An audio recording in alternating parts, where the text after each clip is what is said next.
ഓം ശരവണഭവ. എല്ലാവർക്കും കാർത്തികേയം യൂട്യൂബ് ചാനലിലേക്ക് സ്വാഗതം. ഇന്ന് ഞാൻ പറയാൻ പോകുന്ന കാര്യം എന്ന് പറയുന്നത്, ശുക്രദോഷമുള്ള നമ്മൾ സ്ത്രീകൾ, ഒരു വീട്ടിൽ സ്ത്രീകളിലാണ് ശുക്രഭഗവാൻ അടങ്ങിയിരിക്കുന്നത്. അപ്പം നമുക്ക് ശുക്രദോഷം ഉണ്ട് എന്ന് നമുക്ക് എങ്ങനെ മനസ്സിലാകാം? അതുപോലെ ആ ശുക്രദോഷം ഉണ്ടെങ്കിൽ നമ്മൾ ചെയ്യേണ്ടുന്ന ഒരു കുഞ്ഞ് എളിയ പരിഹാരത്തെക്കുറിച്ചുമാണ് ഇന്നത്തെ വീഡിയോയിൽ നിങ്ങളുമായിട്ട് ഞാൻ പങ്കുവയ്ക്കുന്നത്. ശുക്രദോഷം ഉണ്ടായാൽ നമുക്ക് അനുഭവപ്പെടുന്ന കാര്യങ്ങൾ, അതുപോലെ തന്നെ ശുക്രൻ നമ്മുടെ ലൈഫിൽ നല്ല രീതിയിൽ ആക്ടിവേറ്റ് ആണ് എന്നുണ്ടെങ്കിൽ, ശുക്രൻ്റെ ആ ഒരു സ്വാധീനം നമ്മളുടെ ലൈഫിൽ ഉണ്ടെന്നുണ്ടെങ്കിൽ നമുക്ക് കാണുന്ന ഫലങ്ങൾ, ഇവയെക്കുറിച്ചൊക്കെയാണ് ആദ്യം പറയുന്നത്. അതിന് ശേഷം ചെയ്യേണ്ടുന്ന പരിഹാരം നോക്കാം. ഞാനിവിടെ ഉദ്ദേശിക്കുന്നത് ശുക്രദശ എന്ന് പറയുന്നത്, നമുക്ക് എല്ലാവരുടെയും ജാതകത്തിൽ ശുക്രദശയുണ്ട്. ഞാനിവിടെ അതല്ല പറയുന്നത്. നമുക്ക് എല്ലാവർക്കും ഇപ്പം ശുക്രൻ എന്ന് പറയുന്നൊരു ഗ്രഹമാണ് നമ്മുടെ ലൈഫിൽ നമുക്ക് എല്ലാ രീതിയിലുമുള്ള ആഡംബരങ്ങൾ തരുന്നത്.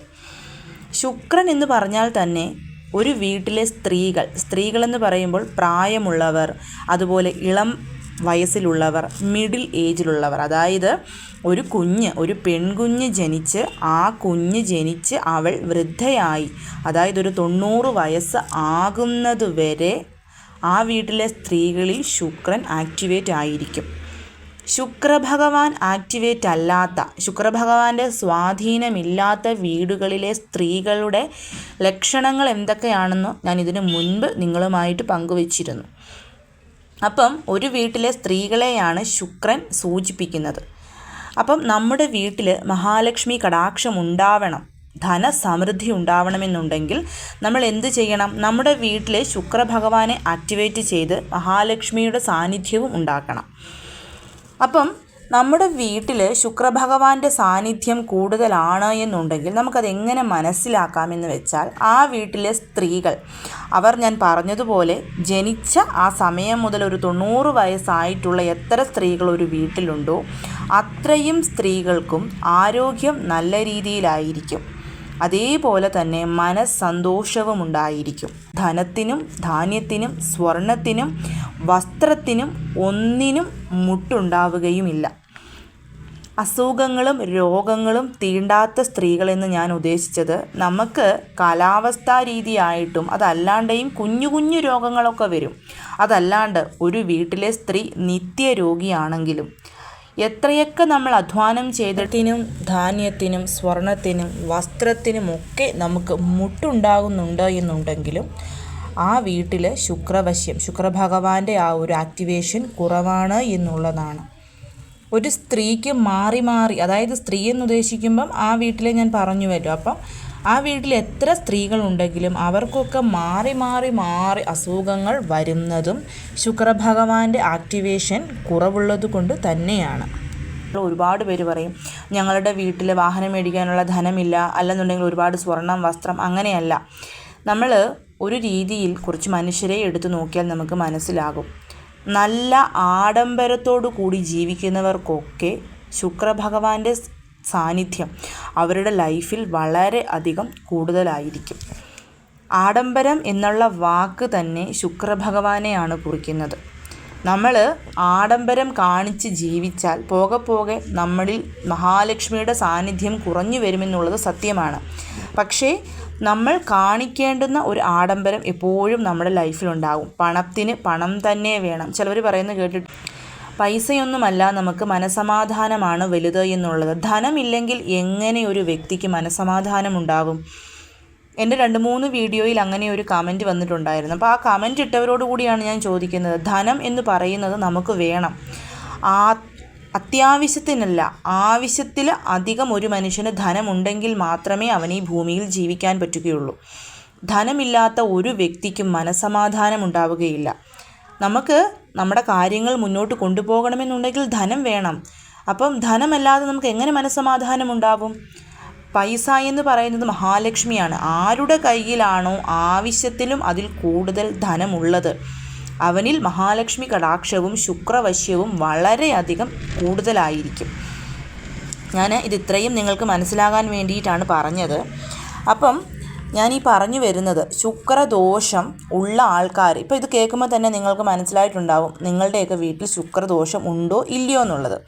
ഇനി ഇത് കേൾക്കുന്നവർക്ക് ശുക്രദോഷം ഇല്ല എന്നുണ്ടെങ്കിലും ഞാൻ ഈ പറയുന്ന പരിഹാരം നിങ്ങൾക്ക് ചെയ്യാം. കാരണം നമ്മൾ ഈ പരിഹാരം ചെയ്തുകൊണ്ടിരിക്കും തോറും ശുക്രഭഗവാന്റെ ആ ഒരു ആധിക്യം നമ്മുടെ വീട്ടിൽ കൂടുകയും നമ്മൾ ആഗ്രഹിക്കുന്ന രീതിയിലുള്ള ധനവരവ് ഉണ്ടാവുകയും നമ്മൾക്ക് ചെയ്യും. എന്ന് വെച്ചാൽ നമ്മൾ ഉണ്ടാക്കുന്ന ധനമാണെങ്കിലും സ്വർണമാണെങ്കിലും ആവശ്യമില്ലാതെ ചെലവായി പോകാതെ നമ്മളിൽ നിലനിൽക്കുകയും ഒപ്പം തന്നെ ധനവും സ്വർണവും നമ്മളിൽ പെരുകിക്കൊണ്ട് ഇരിക്കുകയും ചെയ്യും.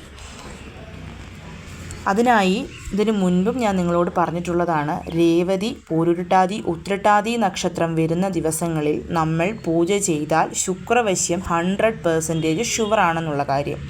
ഇവിടെ ഞാൻ നിങ്ങൾക്ക് മുൻപിലോട്ട് തരുന്നത് രേവതി, പൂരുരുട്ടാതി ഈ രണ്ട് നക്ഷത്ര ദിവസങ്ങൾ മാത്രമാണ്. ഈ രണ്ടിൽ ഏത് നക്ഷത്ര ദിവസം നിങ്ങൾക്ക് പൂജ ചെയ്യാൻ സാധിക്കുമോ ആ ദിവസമാണ് നമ്മൾ ചെയ്യേണ്ടത്. നിങ്ങൾ രേവതി നക്ഷത്രത്തിലാണ് ആദ്യമായിട്ടിത് ചെയ്യുന്നതെന്നുണ്ടെങ്കിൽ 3 രേവതി നക്ഷത്രം തുടർച്ചയായി, അല്ല 3 പൂരുരുട്ടാതി നക്ഷത്രം, 3 മാസം ഞാൻ ഈ പറയുന്ന കാര്യം നിങ്ങൾ അടുപ്പിച്ച് ചെയ്താൽ നിങ്ങൾ പോലും വിചാരിക്കാത്ത രീതിയിൽ നിങ്ങളുടെ ലൈഫിൽ മുന്നേറ്റമുണ്ടാവുന്നത് നിങ്ങൾക്ക് കണ്ണിൽ കാണാനായിട്ട് സാധിക്കും. അപ്പം ചെയ്യേണ്ടുന്ന കാര്യം വളരെ എളുപ്പമാണ്. ഞാൻ എപ്പോഴും പറയാറുണ്ട്, പൂരുരുട്ടാതി, ഉത്രട്ടാതി, രേവതി നക്ഷത്രങ്ങളിൽ നമ്മൾ ഗോപൂജ ചെയ്യണമെന്നുള്ളത്. ഗോപൂജ ചെയ്യുന്നതിൻ്റെ ഏറ്റവും വലിയ മഹത്തായ ഒരു കാര്യമെന്ന് പറയുന്നത് ഗോമാതാവിൽ 33 കോടി ദൈവങ്ങളും അടങ്ങിയിട്ടുണ്ട് എന്നത് മാത്രവുമല്ല, പശു എന്ന് പറയുന്നത് നമ്മുടെ ഹിന്ദു ധർമ്മമനുസരിച്ച് വളരെയധികം ഓസ്പീഷ്യസ് ആയിട്ടുള്ള ഒന്നാണ്. പശുവിനെ തൊട്ടു വണങ്ങുന്ന ഏതൊരാളുടെ ജീവിതത്തിലും അവന് മുന്നോട്ട് ഉയർച്ച മാത്രമേ ഉണ്ടാവുകയുള്ളൂ. അപ്പം നിങ്ങൾ ചെയ്യേണ്ടത് ഈ 2 നക്ഷത്രത്തിൽ നിങ്ങൾക്ക് ചെയ്യാൻ പറ്റുന്ന നക്ഷത്രം, ഇപ്പം രേവതി നക്ഷത്രം വരുന്ന ദിവസം രാവിലെ ആണെങ്കിലും വൈകിട്ടാണെങ്കിലും എപ്പോഴാണോ ശ്രദ്ധിക്കേണ്ടുന്ന കാര്യം, രേവതി നക്ഷത്രം ഉണ്ടായിരിക്കണം. ഈ വരുന്ന ദിവസം എന്നാണ് രേവതി നക്ഷത്രവും പൂരുരുട്ടാതി ഈ മാസം വരുന്നത് എന്ന് ഞാൻ പറയാം. ഈ നക്ഷത്രം വരുന്ന ദിവസം രാവിലെ അല്ലെങ്കിൽ വൈകിട്ട് എപ്പോൾ നിങ്ങൾക്ക് ചെയ്യാൻ പറ്റുമോ ആ സമയത്ത് വീടിനടുത്തുള്ള ഒന്നെങ്കിൽ ഗോശാല, അതല്ലെന്നുണ്ടെങ്കിൽ നിങ്ങളുടെ വീടിനടുത്ത് പശുവിനെ വളർത്തുന്ന ആരെങ്കിലും ഉണ്ടെങ്കിൽ അവരുടെ അടുത്ത് പോകാം. മിക്ക അമ്പലങ്ങളിലും ഇപ്പം ഗോശാലയുണ്ട്. അങ്ങനെയാണെന്നുണ്ടെങ്കിൽ അവിടെ പശു എവിടെയുണ്ടോ അവിടെ പോകുക. പറ്റുന്നവർക്ക് ഇത് ചെയ്യാൻ പറ്റുമെന്നുണ്ടെങ്കിൽ അവിടെ പോയി ശർക്കര പായസം, അതായത് നമ്മൾ അവിടെ പോയി ഒരു സ്ഥലം തിരഞ്ഞെടുത്ത് കിഴക്കോട്ട് ഫേസ് ചെയ്ത് നിന്നിട്ട് നമ്മൾ പൊങ്കാല ഇടുന്നത് പോലെ പൊങ്കാല ഇടുക എന്നുള്ളതാണ്. അതായത് ആദ്യം തന്നെ 5 തിരിയിട്ട് ഒരു നിലവിളക്ക് കൊളുത്തി വെച്ച് അതിനു മുൻപിലായിട്ട് കുറച്ചു മതി പച്ചരി കൊണ്ട് ശർക്കരയൊക്കെ ചേർത്ത് നെയ്യും കിസ്മിസും കാഷ്യൂനട്ടുമൊക്കെ ചേർത്ത് നമ്മൾ പൊങ്കാല ഇടുക. ആ പൊങ്കാല ഇട്ടതിന് ശേഷം നമ്മൾ പശുവിനെ പോയി കണ്ട് പശുവിനെ തൊഴുത് പശുവിന് നമ്മൾ ഈ തയ്യാറാക്കിയ പൊങ്കാലയും സമർപ്പിക്കണം. ഒപ്പം തന്നെ ഒരു മുറത്തിൽ കുറച്ച് ഒരല്പം കറുകപ്പുല്ലാണെങ്കിൽ കറുകപ്പുല്ല്, ഇല്ലെന്നുണ്ടെങ്കിൽ പശു കഴിക്കുന്ന പുല്ലുണ്ടല്ലോ അതായാലും മതി. ആ പുല്ലും ശർക്കരയും പഴം അല്ലെങ്കിൽ പച്ചക്കറി, ഇതൊന്നും ഒരുപാടല്ല, കുറച്ച് ക്വാണ്ടിറ്റിയിൽ നിങ്ങളുടെ കയ്യിലുള്ള പൈസയ്ക്ക് അനുസരിച്ച് ഇതും കൊടുത്ത് സമർപ്പിക്കുക പശുവിന്. അതിനുശേഷം ധൂപദീപ ആരതി എടുത്ത് കർപ്പൂര ആരതിയും പശുവിനെ എടുക്കുക. ഇതൊക്കെ അവിടെയുള്ളവർ സമ്മതിച്ചാൽ ചെയ്താൽ മതി, ഇല്ലെങ്കിൽ തൊഴുതാൽ മതിയാവും.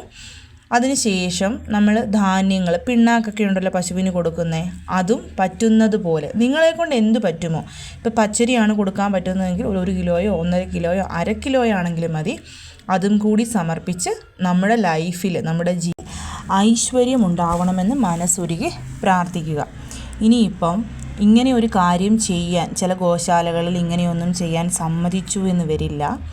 അങ്ങനെയുള്ളവർ ചെയ്യേണ്ടുന്ന കാര്യം, കന്നുകുട്ടിയുണ്ടല്ലോ, അതായത് ഉടനെ ഉണ്ടായ പശുക്കുട്ടി, അങ്ങനെയുള്ള പശുക്കുട്ടി അത് പെണ്ണായിരിക്കണം, പെണ്ണായിട്ടുള്ള പശുക്കിടാവ്.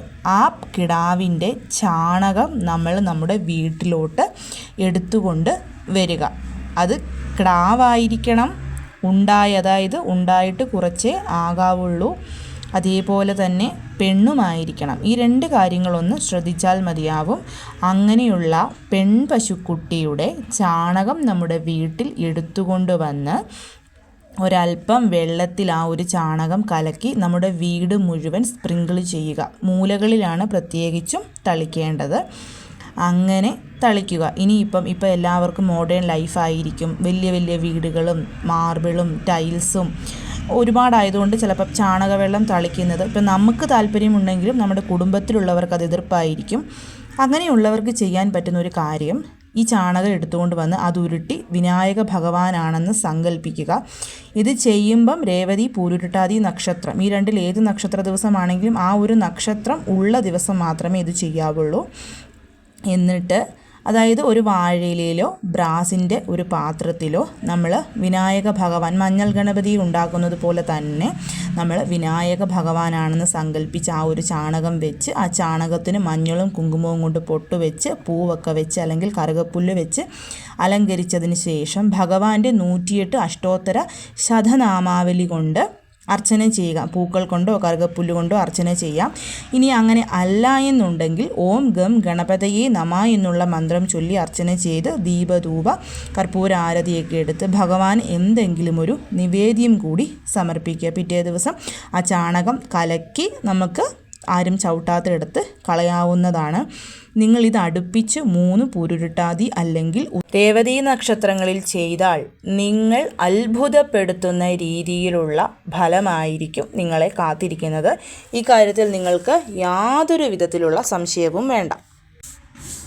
പിന്നെ ക്ഷേത്രദർശനം, ശുക്രഭഗവാന്റെ ആ ഒരു ആധിക്യം നമ്മുടെ വീടുകളിൽ കൂടാനായിട്ട് കാഞ്ചീപുരത്തെ ക്ഷേത്രം സന്ദർശിക്കുന്നതും വളരെയധികം നല്ലതാണ്. പക്ഷേ എല്ലാവർക്കും ചിലപ്പോൾ കേരളത്തിലുള്ളവർക്ക് പോകാൻ പറ്റിയെന്ന് വരില്ല. പക്ഷേ തീർച്ചയായിട്ടും നിങ്ങൾക്ക് പോകാനായിട്ടൊരു ചാൻസ് കിട്ടിയാൽ ഡെഫിനറ്റ്ലി പോകണം. അതേപോലെ തന്നെ ഫലം കിട്ടുന്നതാണ് ഗോശാലയിൽ പോകുക. മാസത്തിൽ ഒന്നെങ്കിലും വീടിനടുത്ത് നിങ്ങളുടെ ക്ഷേത്രത്തിൽ, വീടിനടുത്തുള്ള ക്ഷേത്രത്തിൽ ഗോശാലയുണ്ടെങ്കിൽ അവിടെ പോയി ദർശനം നടത്തുന്നതും നമ്മുടെ വീട്ടിലെ ശുക്രദോഷം മാറാനായിട്ട്, അത് ഈ പറയുന്ന നക്ഷത്രങ്ങളിൽ മാത്രമല്ല, ഞാൻ എപ്പോഴും പറയാറുണ്ട്, ഏകാദശി വരുമ്പോഴും 1-ാം തീയതി വരുമ്പോഴും ഒക്കെ നമ്മൾക്ക് പശുക്കളെ തൊട്ട് വന്ദിക്കാനൊരു അവസരം കിട്ടിയാൽ ഡെഫിനറ്റായിട്ടും അത് ചെയ്യാതിരിക്കരുത്. എന്തെങ്കിലും ഒരു പഴമെങ്കിലും അവയ്ക്ക് വാങ്ങിച്ചു കൊടുക്കുന്നതും നമുക്ക് നല്ല ഫലങ്ങൾ ലഭിക്കും. പിന്നെ ശുക്രവശ്യം ഉണ്ടാവാൻ വേണ്ടി ചെയ്യാൻ പറ്റുന്ന മറ്റൊരു കാര്യം, ഞാനിത് നേരത്തെയും പറഞ്ഞിട്ടുണ്ട്, വെള്ളിയാഴ്ച ദിവസങ്ങളിൽ ഈ പറയുന്നത് പോലെ സുമംഗലികളായിരിക്കണം എന്ന് മാത്രമേ ഉള്ളൂ. അതുപോലെ തന്നെ കന്യകരായിട്ടുള്ള കുഞ്ഞു പെൺകുട്ടികൾ, അതായത് ഒരു വയസ്സ് മുതൽ അങ്ങോട്ടുള്ളവരും അതുപോലെ സുമംഗലികളായിട്ടുള്ള സ്ത്രീകൾക്ക് ഡ്രസ്സ് മാത്രമായിട്ട് വാങ്ങിച്ചു കൊടുക്കാം. അതുപോലെ തന്നെ എന്താ പറയുന്നത്, മേക്കപ്പ് സാധനങ്ങളുണ്ടല്ലോ, ക്യൂടെക്സ്, പെർഫ്യൂംസ്, സാരികൾ, വളകൾ, അങ്ങനെ നമ്മളെ കൊണ്ട് പറ്റുന്ന ഈവൻ നമ്മുടെ അമ്മയ്ക്കാണെങ്കിലും ശരി, നമ്മുടെ സഹോദരിമാരുണ്ടെങ്കിൽ അവർക്ക്, നമ്മുടെ നാത്തൂന്മാരുണ്ടെങ്കിൽ അവർക്ക്, അങ്ങനെ ആർക്കാണെങ്കിലും വെള്ളിയാഴ്ച ദിവസങ്ങളിലും പൗർണമി ദിവസങ്ങളിലുമൊക്കെ ഇത് വാങ്ങിച്ചു കൊടുക്കുന്നതും നമ്മുടെ വീട്ടിൽ ശുക്രവശ്യം ഉണ്ടാവാനായിട്ട് സഹായിക്കും. അതേപോലെ ചെയ്യാൻ പറ്റുന്ന മറ്റൊരു കാര്യമെന്ന് പറയുന്നത് വെള്ളിയിലുള്ള വള, നമ്മുടെ കുപ്പിവളകളൊക്കെ ഉണ്ടല്ലോ, അതുപോലെ വെള്ളിയിലുള്ള വള, അത് 8 എണ്ണം വേണം. ഒരു കയ്യിൽ 4, മറ്റേ കയ്യിൽ 4, ഇടതും വലത്തും 4 എണ്ണം വെച്ച് 8 വളകളായിട്ട് ഉണ്ടാക്കി നമ്മുടെ കയ്യിൽ ധരിക്കുന്നതും ശുക്രഭഗവാന്റെ വശ്യമുണ്ടാവാൻ വേണ്ടിയിട്ട് നമ്മളെ സഹായിക്കുന്ന ഒന്നാണ്. അപ്പം ഇതിപ്പോൾ വെള്ളിവളകൾ എന്ന് പറയുമ്പോൾ ഒന്നിച്ച് ഒറ്റയടിക്ക് 8 എണ്ണമൊക്കെ ചിലപ്പോൾ എല്ലാവർക്കും നിർമ്മിക്കാൻ പറ്റിയെന്ന് വരില്ല. ഓരോന്നായിട്ട് ഉണ്ടാക്കിയെടുത്താലും മതിയാവും. പക്ഷേ ഇതും നമുക്ക് ശുക്രവശ്യം ഉണ്ടാവാനായിട്ട് സഹായിക്കും. കഴിവതും വെള്ളി ആഭരണങ്ങൾ അത് ധരിക്കുന്നതും, ശുക്രഭഗവാന്റെ ആഭരണമെന്ന് പറയുന്നതേ വെള്ളിയാണ്. അതുകൊണ്ട് തന്നെ വെള്ളിയിലുള്ള ആഭരണങ്ങൾ മാക്സിമം, ഇന്നത്തെ കാലത്ത് എല്ലാവർക്കും സ്വർണം ധരിക്കുന്നതാണ് വളരെയധികം എന്താ പറയുന്നത് നല്ലതെന്ന് ചിന്തിക്കുന്നവരുണ്ട്. പക്ഷേ അങ്ങനെയല്ല, നമ്മളിലോട്ട് സ്വർണത്തെ ആകർഷണം ചെയ്യുന്നുണ്ടെങ്കിൽ നമ്മൾ വെള്ളി ധരിക്കാനായിട്ട് ശ്രമിക്കണം. അതിപ്പോൾ പാദസരമായിട്ടോ മോതിരമായിട്ടോ വളകളായിട്ടോ എന്തുമായിക്കൊള്ളട്ടെ, അങ്ങനെ വെള്ളി ധരിക്കുന്നതും ശുക്രഭഗവാനെ നമുക്ക് നമ്മുടെ ലൈഫിൽ ആക്ടിവേറ്റ് ചെയ്യാനും, ശുക്രഭഗവാന്റെ ആ ഒരു ആക്ടിവേഷൻ മൂലം, ശുക്രഭഗവാൻ നമ്മുടെ ലൈഫിൽ ആക്റ്റീവ് ആകുന്നത് മൂലം നമ്മുടെ ലൈഫ് തന്നെ മറ്റൊരു രീതിയിലോട്ട് മാറിപ്പോകാനും ഇത് നമ്മളെ സഹായിക്കുന്നതാണ്. അപ്പോൾ എല്ലാവരും കഴിവതും ഈ വരുന്ന ദിവസങ്ങൾ ഇത് ചെയ്യാനായിട്ട് ശ്രമിക്കണം. ഈ മെയ് മാസത്തിൽ പൂരുരുട്ടാതി അതുപോലെ തന്നെ രേവതി നക്ഷത്രം വരുന്ന ദിവസം എന്ന് പറയുന്നത് ഉരുട്ടാതി നക്ഷത്രം ആരംഭിക്കുന്നത് മെയ് 21 ബുധനാഴ്ച വൈകിട്ട് 7 മണി മുതൽ